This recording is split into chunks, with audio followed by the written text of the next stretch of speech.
the Jolly Roger on Regina's mighty shores.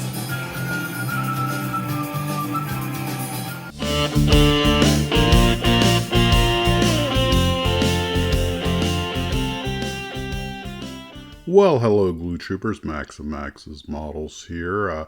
Shot a little video yesterday. I've got the Bell XV3 up on the shelf. I've actually got displayed in the house. I know it was a rough kit, but it's just such an interesting subject matter.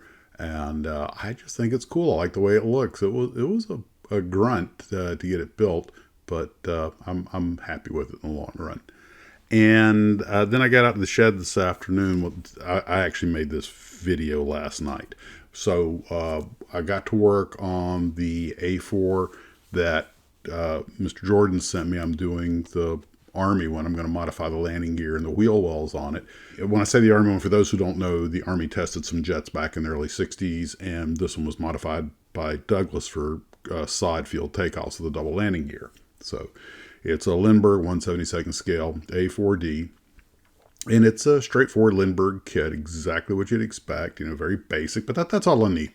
And it's actually kind of perfect for this thing, for this kind of mod that I'm trying to do, this kit bash. I got the pilot painted, and then when I got on the canopy, it's all one piece. I decided instead of trying to use masking tape, I'd use this green goo that I used once before with some success, but I couldn't get it to thicken properly. So I stuck it in a little paint shaker that a glue trooper gave me, and then it thickened right up and worked really well. I'm very happy with it. So then I had to go in my spares box and start looking for tires to make the landing gear. And these things have been in these cardboard boxes in my stash for years, and then this happened.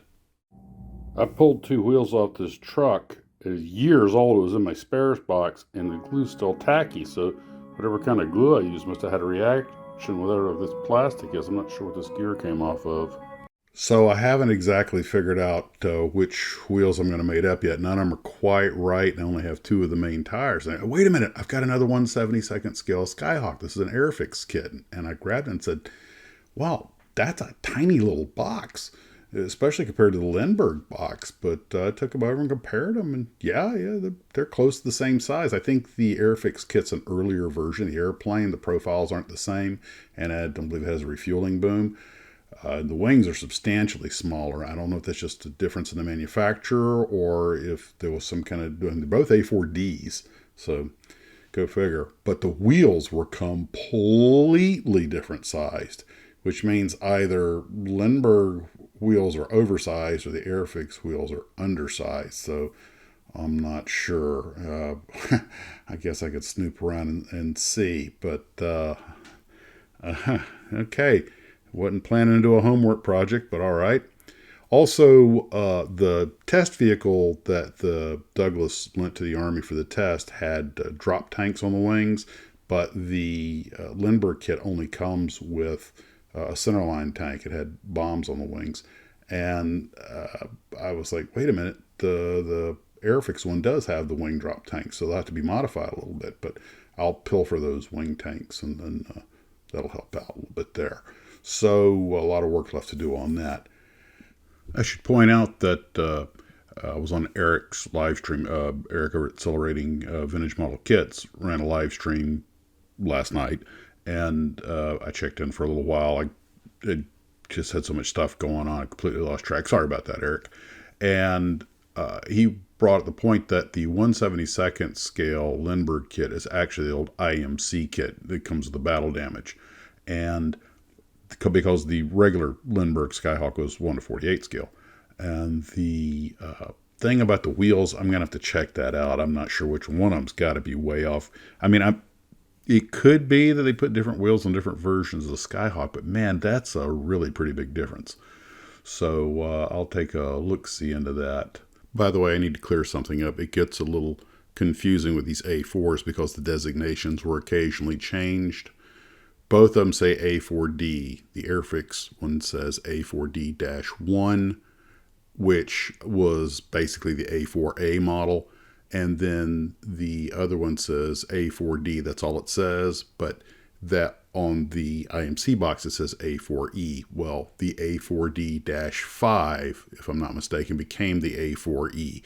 So it's basically engine changes, intakes, and stuff. But the boxes are essentially correct for each model, and the Airfix is an earlier variant, so that can cause plenty of confusion. That would also explain, of course, the difference in the profile.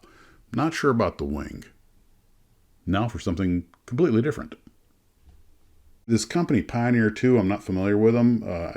Again, a gift Mr. Jordan gave me. And a glue trooper sent me a bunch of pictures of ones he has. He says they're actually pretty good little kits. So I thought, you know what, I'll take a look at it. And the recessed panel lines, it seems okay. And I might just go ahead and build this while I've got it out, just because it would make a nice little, couple of day build while I'm working on the A4s. There's 3 runner trees, basic detail. Some stuff looks like it might be a little oversized, but all in all, looks fine. I think it'll look great once it's up on the shelf. And the T20 version of 2-seat Sea Fury is a real interesting kit. And the instruction sheet is got a lot, very hard to read, extremely tiny lettering on it. Just exploded diagram, what you would expect from a kit like this. And then when I had a little break, I was able to make a lot of progress on the Star Trek Shuttlecraft television set diorama. But this is about as far as I can go until I get some more stuff for it.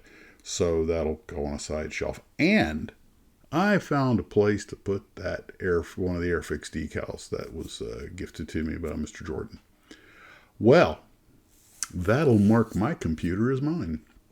So that's what we have for this morning, guys. Still got things going on. I'll try and get some progress made. I'll keep you posted. I'll let you know how that Pioneer 2 kit comes out, and we'll see how the saga of the multi-wheeled A4 works out. I am a little curious about the difference in those models. I really have a lot of other things to do. How can I be so busy when I'm retired? But inquiring minds want to know. All right, guys, you take care of yourselves. We'll talk to you later. As always, model on.